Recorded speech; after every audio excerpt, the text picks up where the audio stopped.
Good morning. আজকে একটা কথা জিজ্ঞেস করব আপনাদের। সারাদিনে সবথেকে কার কথা বেশি শোনেন? আপনার পার্টনার, কোনো প্রিয় বন্ধু, অফিসের বস, কিংবা যেখানে আপনি কাজ করেন সেখানকার বস?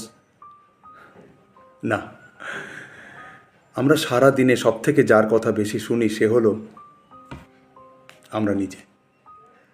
সকালে ঘুম থেকে ওঠা থেকে রাত্রে শোয়া অবধি সব থেকে যার কথা শুনি সে আমরা নিজেরা। ভেবে দেখুন, সাইকোলজিতে এটাকে বলে সেলফ টক।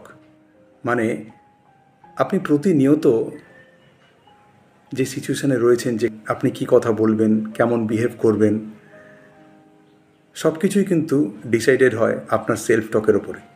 মানে এই সেলফ টকই আপনাকে একটা আত্মবিশ্বাসের চরম জায়গায় নিয়ে যেতে পারে, অথবা আপনাকে চরম খাদেও ফেলতে পারে।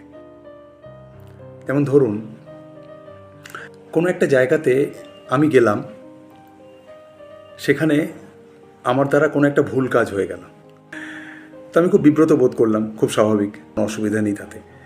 কিন্তু তারপর বাড়ি ফিরে এসে আমি সারা দিন ওইটা রিকল করলাম। লোকে কি বললো, কি ভাবলো আমার সম্বন্ধে, আমি কি সত্যি এতটা খারাপ, আমি তো পারি না, তার মানে I am not up to the mark, blah blah blah, প্রচুর কিছু ভাবছি।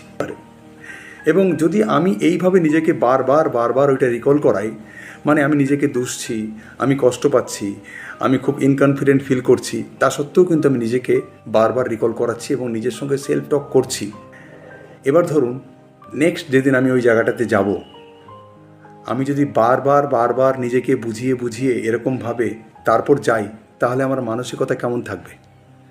আমি ইনকনফিডেন্ট থাকবো, আমি এক্সট্রা কনসাস থাকবো, তাই না? আমি প্রচণ্ড একটা ফাম্বল সিচুয়েশানে থাকবো মনে মনে, যে এই বুঝি আবার ভুল করে ফেলি, তখন ওরা কি বলবে। আপনি যখন এইভাবে কাজ করতে যাবেন, তো আপনি নিজের যে সত্তা, নিজের যে ক্রেডিবিলিটি, নিজের যে ইন্ডিভিজুয়ালিটি, সেইটাকে কিন্তু আপনি ডাউন করছেন। আপনার মধ্যে যে এনার্জি ছিল, যে ক্ষমতা ছিল, যে ক্রেডিবিলিটি, সেটা কিন্তু আপনি ফ্রি হয়ে পৃথিবীর সামনে আনতে পারলেন না। তো আজকে একটা ছোট্ট চ্যালেঞ্জ। আজকে থেকে যখনই কোনো ভুল আপনি করবেন, তখন নিজেকে খারাপভাবে কিছু বলবেন না। এই কথাটা সবসময় আমরা মনে রাখব। নিজে আমরা যা ভাবি, নিজের সম্বন্ধে যা বলি, আমরা কিন্তু তাই বিহেভ করি, তাই হয়ে উঠি। বাই।